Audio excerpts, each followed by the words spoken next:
Is Apple about to miss its chance with the first foldable iPhone? That question has been floating around more and more lately, and for good reason. While perfection is often praised in art or design, trying too hard to get everything just right in the tech world can backfire, especially when the market moves this fast. Apple has always been known for polishing its products over time, and after 18 years of iPhones, it is still refining every corner and edge. But when it comes to foldable phones, that perfectionist approach might be hurting more than helping. We are still waiting for the first foldable iPhone, while other brands like Samsung, Motorola, Huawei, and Google have already tried their luck. The big problem is that the foldable market, once full of excitement, is starting to slow down. Back in the year 2022, global shipments jumped from 9 million units in 2021 to 16 million, and the next year was expected to hit 26 million. But instead, the number for 2023 only reached around 18 million units. Now, it is hard to even find solid figures for 2024, which makes it seem like the earlier predictions were way off. Reports already suggest that 2025 might bring a decline in demand for foldables. That is not the future companies like Samsung or Huawei had in mind. And for Apple, this slowdown puts extra pressure on whatever it is planning for the iPhone. Apple is famous for taking its time, and sometimes that works out. But with foldables, the window of opportunity might be closing. If they wait much longer, there may not be a strong market left to enter. And the foldables that are out now are not helping much.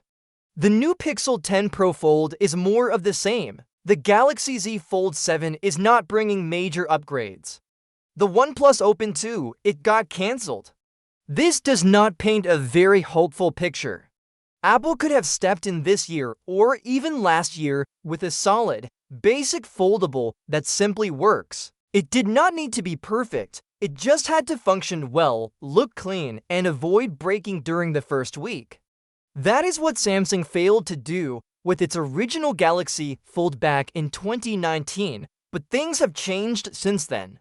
Expectations are higher, yes, but so is Apple's ability to deliver. Right now, the problem is that if Apple waits until 2026 or beyond, it risks launching a foldable iPhone into a world that no longer cares about foldables.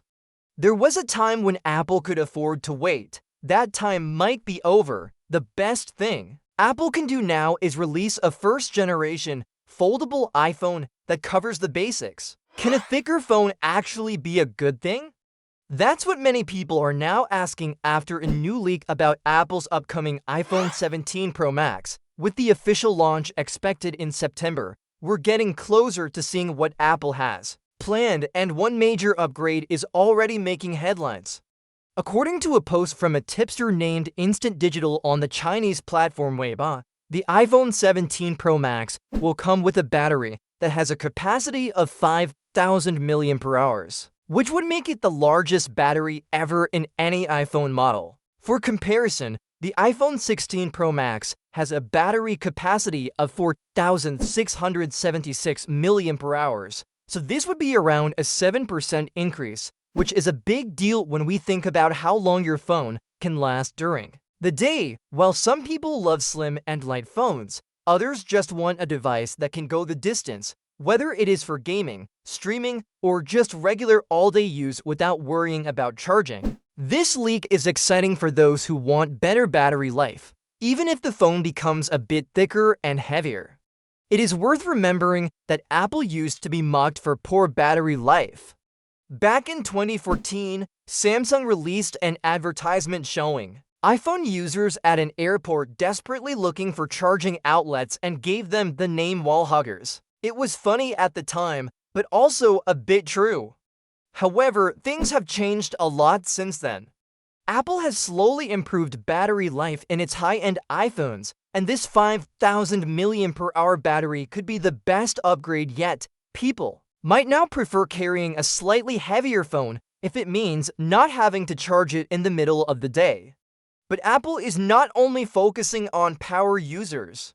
For those who want something slimmer, There is also the iPhone 17 Air. Expected to launch alongside the Pro Max, this model is rumored to have a battery with a capacity of 2,800 mAh, which is much smaller but allows Apple to keep the phone super thin and light. It could feel great to hold, especially for people who do not use their phones too heavily, but for anyone who wants a reliable device that can last all day, the smaller battery could be a deal breaker. So now the choice is clear. You can go for the ultra-thin design with the iPhone 17 Air or pick the more powerful and longer-lasting iPhone 17 Pro Max. Personally, if I were to upgrade this year, I would choose the Pro Max just for that 5,000 mAh battery. Long battery life means less stress, more time using the phone, and fewer searches for a charger.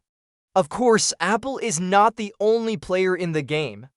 Some users might still consider Android options like the Pixel 10 Pro XL. What if Samsung's biggest surprise at Unpacked isn't the Galaxy Z Fold 7 or even the Z Flip 7, but a third foldable that's cheaper and more accessible than anything we've seen from them before? Just as people were getting ready for the usual two-model foldable launch, something unexpected happened. A slip-up from Spigen, one of the biggest case makers, might have just confirmed that a Galaxy Z Flip 7 FE is real and it could be launching alongside the main devices this July. For a brief moment, Spigen listed cases for the Galaxy Z Flip 7 and a mysterious Z Flip 7 FE. These listings didn't stay up for long, but they were spotted quickly by Android Central and tech watchers. What makes this leak stand out is that Samsung is using the 7 in the name, clearly showing this fan edition isn't an afterthought. Last year's foldable FE didn't include a number in the name, which led to confusion.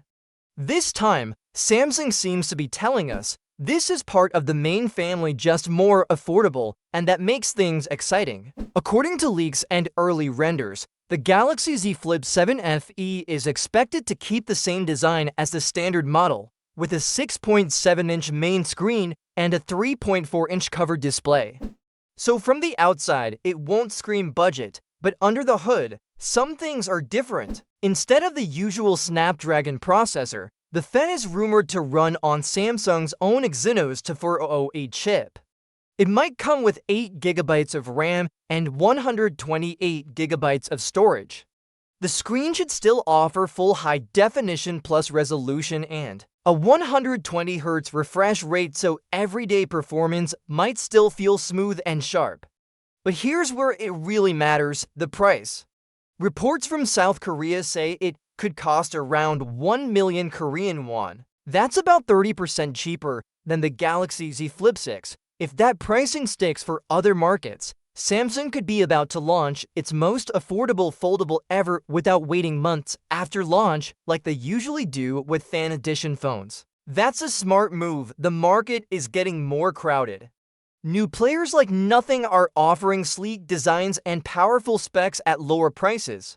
And with budget options from Chinese brands slowly entering the global foldable scene, Samsung can't afford to sit back. Bringing the Fed to launch alongside the Z Flip 7 and Fold 7 shows that Samsung is shifting its strategy. It wants to get more people into foldables right now, not just those willing to spend over $1,000. The idea of a foldable phone that's affordable, stylish, and part of the main lineup could be a game changer for users who've been curious about foldables but couldn't justify the price. This might finally be the right time.